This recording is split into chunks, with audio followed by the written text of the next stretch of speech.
Greater Noida की, जहां पर सूरजपुर पुलिस और एसओजी टीम को बड़ी कामयाबी हाथ लगी है।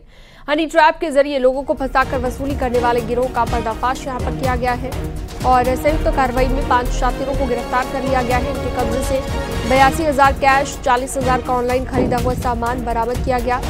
मोबाइल कार बरामद हुई। जांच में ये भी पता चला है कि मां और बेटी गैंग को संचालित किया करती थी।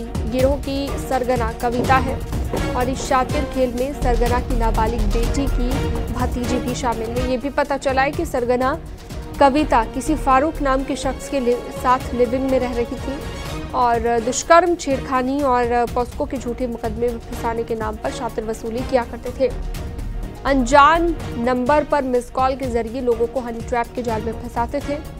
गिरोह की शातिर सरगना पहले भी कई लोगों से लाखों रुपए वसूल चुकी है। दरअसल कुछ दिन पहले गिरोह के सदस्यों ने एक युवक को डरा धमकाकर 6,67,000 रुपए वसूले थे। इसके बाद पीड़ित की तहरीर के बाद ही एक्शन लिया गया है। हनी ट्रैप में फंसाते हैं, तत्पश्चात इनको भय दिखाकर इनसे पैसे की वसूली करते हैं। नगद और क्रेडिट कार्ड के माध्यम से यह लोग पैसे की वसूली करते हैं। तहरीर के आधार पर अभियोग पंजीकृत किया गया और इसमें जो इस गिरोह की सरगना है कविता नाम की महिला और उसके पुरुष मित्र फारूक एवं अन्य सहयोगियों को गिरफ्तार किया गया है। और इस खबर पर ज्यादा जानकारी के लिए हिमांशु शुक्ला फोनलाइन पर जुड़ गए नोएडा से। हिमांशु, क्या ये पूरा मामला था, किस तरह से हनी ट्रैप में लोगों को फंसाया जाता था और अभी क्या एक्शन लिया गया है? देखिए, आपको बता दें, पुलिस को एक शिकायत पत्र मिला था, उसके बाद इस गिरोह का भंडाफोड़ हुआ है। बेसिकली ये मिस कॉल के जरिए और मैसेज के जरिए अननोन नंबर पर कॉल किया करते थे और उसके बाद हनी ट्रैप में युवक को फंसाया करते थे। लिहाजा इस पूरे अगर गैंग पर ध्यान से नजर डाले तो इसकी जो सरगना है वो कविता है और सरगना की नाबालिग बेटी और भतीजी इस गैंग में वो 2 अहम प्लेयर हैं जो रोल निभाते थे और हनी ट्रैप में फंसाते थे। इसके अलावा जो कविता है वो एक फर्जी वकील के साथ लिव इन रिलेशनशिप में रह रही थी और इसके अलावा 2 अन्य साथी थे। लिहाजा 5 लोगों को पूरा गिरफ्तार किया गया इसमें, जिसमें एक नाबालिग है, उसको अभिरक्षा में रखा गया है। और फिलहाल ये शुरुआती तौर पे जांच में सामने आया कि ये लोग इस तरीके का कृत्य जो है वो लंबे वक्त से कर रहे हैं। इनके जो मुख्य सरगना है कविता, इसने अपने पड़ोसी के खिलाफ भी मुकदमा दर्ज कराया, अपने कर्मचारी के खिलाफ भी मुकदमा दर्ज करा और उसके बाद ये मुकदमे वापस भी लिए गए पैसे पे, समझौते पे। एक मुकदमा बीटा 2 थाना क्षेत्र में लिखवाया गया। लिहाजा अभी तक 4 कुल लोग ऐसे ट्रेस आउट हुए जिसमें इस गैंग के सरगना ने लाखों रुपए उनसे वसूले हैं। डराकर धमकाकर उनके खिलाफ अपहरण, उनके खिलाफ पॉस्को एक्ट, रेप, इन तमाम धाराओं का डर दिखाकर और उसके बाद समझौता किया जाता था, बाकायदा उसमें पैसे की वसूली की जाती थी। और ऐसे में इस गैंग का भंडाफोड़ हुआ है। एक बड़ी सफलता गौतम बुद्ध नगर पुलिस कमिश्नरेट को जरूर मिली है। ठीक है, बहुत शुक्रिया विस्तार से जानकारी देने के लिए हिमांशु।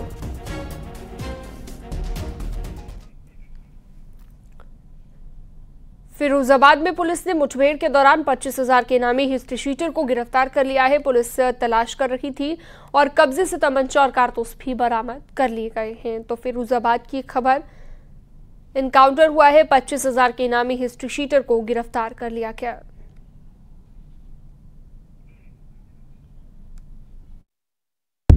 देखिए, आज अभी लगभग 3:30 बजे यहाँ पटिकरा नहर पे SHO और उनकी टीम उसी दौरान एक व्यक्ति यहाँ संदिग्ध दिखा और ये जा रहा था। इसको रोक करके पूछताछ करने का प्रयास किया गया, लेकिन ये भागा नहर की पटरी की तरफ और वहाँ से इसने पुलिस टीम के ऊपर फायर किया।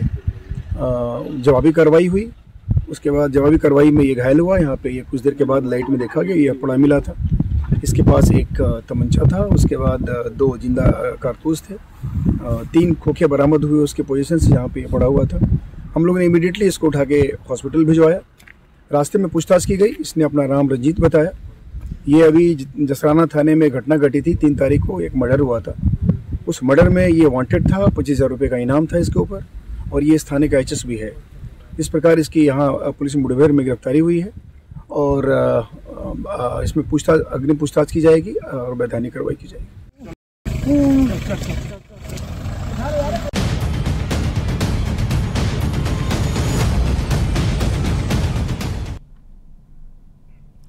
और आगरा में सड़क हादसे का एक वीडियो सामने आया है। एक कैंटर हाईवे पर कई गाड़ियों को रौंदते हुए आगे निकल रहा है। अनियंत्रित कैंटर ने कई गाड़ियों को रौंद दिया। हादसे में अब तक 3 लोगों की मौत हुई है और 6 लोग घायल हुए हैं। कैंटर की चपेट में कार सहित कई बाइक सवार आए हैं और हादसे के बाद बाइक में आग लग गई। पुलिस ने कैंटर को कब्जे में ले लिया है।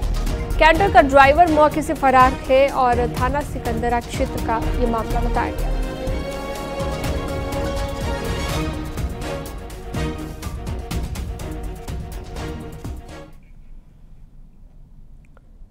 और कानपुर से बड़ी खबर, सार्वजनिक स्थानों पर शराब पीने वालों पर कानपुर पुलिस एक्शन ले रही है। पहली बार शराब की वजह से शहर में धारा 144 लगा दी गई है। पार्क, सड़क और कार, सार्वजनिक स्थानों पर शराब पीने वालों के खिलाफ धारा 144 लगाई जाएगी।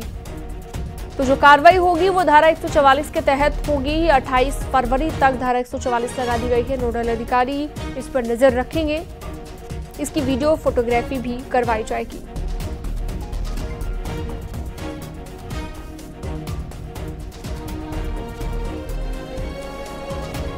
तो 28 फरवरी तक के लिए धारा 144 लगा दी गई है। सार्वजनिक जगहों पर शराब पीने को लेकर पाबंदी रहेगी।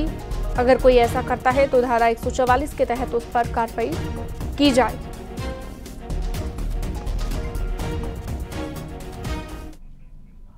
अमित गंजू फोनलाइन पर जुड़ गए हैं ज्यादा जानकारी के साथ। अमित, और क्या जानकारी, जो एक्शन लिया जाएगा उन लोगों पर जो सार्वजनिक तरीके से शराब पीते हुए पाए जाते हैं?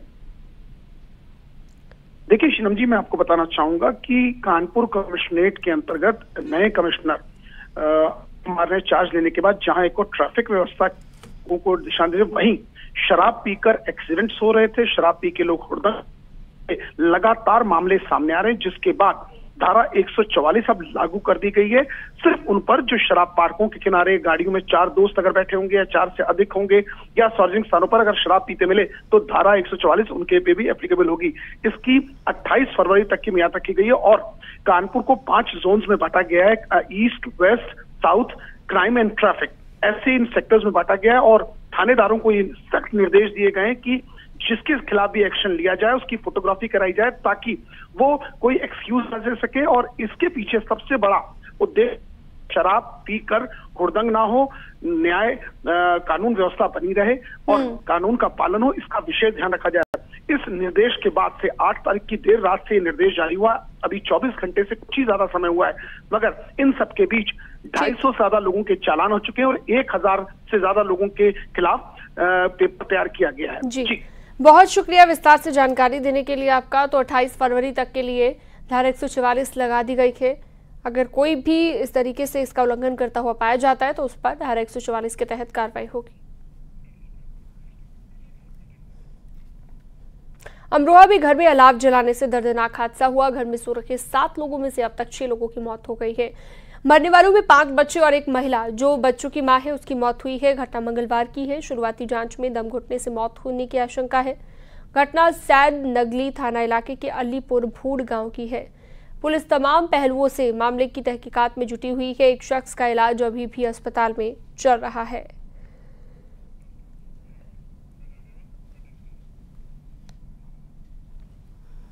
और अगली खबर है अलीगढ़ से। यहां के कमलेश सिल्स एजेंसी में देर रात आग लग गई। फायर ब्रिगेड ने कड़ी मशक्कत के बाद आग पर काबू पाया। शॉर्ट सर्किट के चलते आग लगने की संभावना है। देहली गेट थाना इलाके के गूलर रोड की ये घटना बताई गई।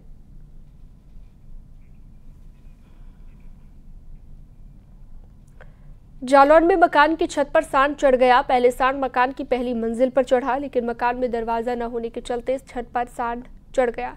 कड़ी मशक्कत के बाद नगरपालिका कर्मचारियों ने सांड का रेस्क्यू किया।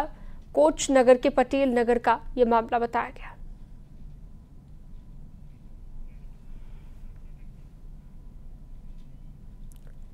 बांदा में एक नाबालिग ने जहरीला पदार्थ खा लिया, जिसके बाद आनन फानन में उसे अस्पताल में भर्ती कराया गया। नाबालिग की हालत गंभीर होने पर उसे हायर सेंटर रेफर किया गया।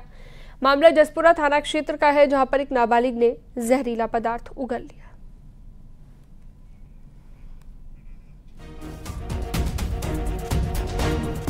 सोनभद्र में एसटीएफ ने एक तस्कर को गिरफ्तार किया है। इसके कब्जे से 2 क्विंटल 45 किलोग्राम गांजा बरामद हुआ, जिसकी कीमत लगभग 20 लाख आंकी गई। आरोपी के पास से 1200 कैश और 2 मोबाइल बरामद हुए। शातिर उड़ीसा से गांजा लेकर प्रयागराज जा रहे थे। रॉबर्ट्सगंज कोतवाली क्षेत्र के टोल प्लाजा के नजदीक से तस्कर को अरेस्ट कर लिया गया है। तो 1200 कैश और 2 मोबाइल यहां पर बरामद किए गए हैं। जैसा कि तस्वीरों में भी दिख रहा है, एसटीएफ के शिकंजे में है शातिर तस्कर।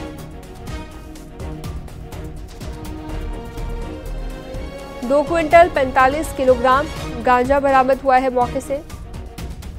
लगभग 20 लाख इसकी कीमत बताई गई।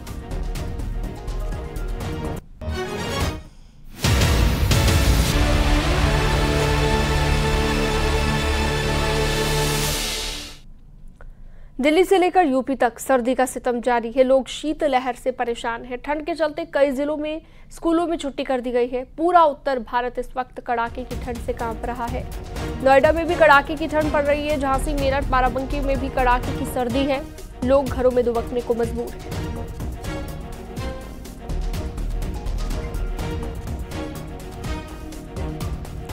ये दोनों तस्वीरें देखिए, इन दोनों को देखकर आप समझ सकते हैं क्या स्थिति इस वक्त है नोएडा और मेरठ की। मेरठ में देखिए, गर्म पेयजल पदार्थ पीकर अलाव जलाकर लोग ठंड से बचने की कोशिश कर रहे हैं, लेकिन ठंड लगातार बढ़ती जा रही है। सर्दी का सितम लगातार जारी है।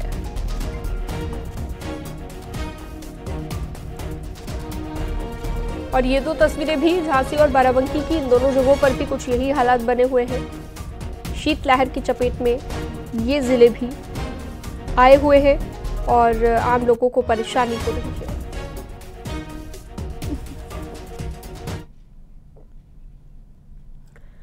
और दिल्ली में बर्फीली हवाओं ने लोगों को परेशान कर दिया है। दिल्ली में गलन बढ़ गई है। दिल्ली का न्यूनतम तापमान 8 डिग्री सेल्सियस दर्ज किया गया। मौसम विभाग का कहना है कि अभी ठंड और ज्यादा बढ़ेगी।